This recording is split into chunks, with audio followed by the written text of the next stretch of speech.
After 2 years in Rye, I felt I had to get away. My opportunity came in 1957 when I booked a seat on a bus leaving Victoria Coach Station in London, bound for Calcutta, India.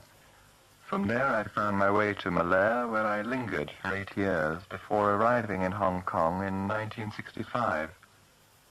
I've never really lived in Japan, but I've always had a special affection for it, ever since I spent my first holiday there 4 years ago. To me it is hardly surprising that the most beautiful word in the Japanese language is the word for farewell.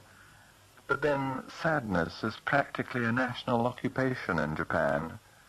The supreme art is not to let it show.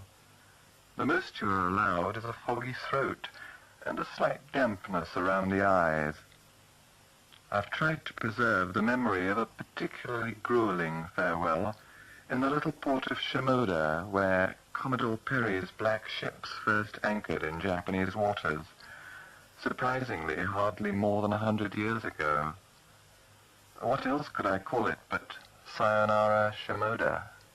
Broken-winged with pines and crying gulls, the cape curls, the sky inclines in disarray, spray-washed, as if the world had just got up to taste the day when we have come to say goodbye.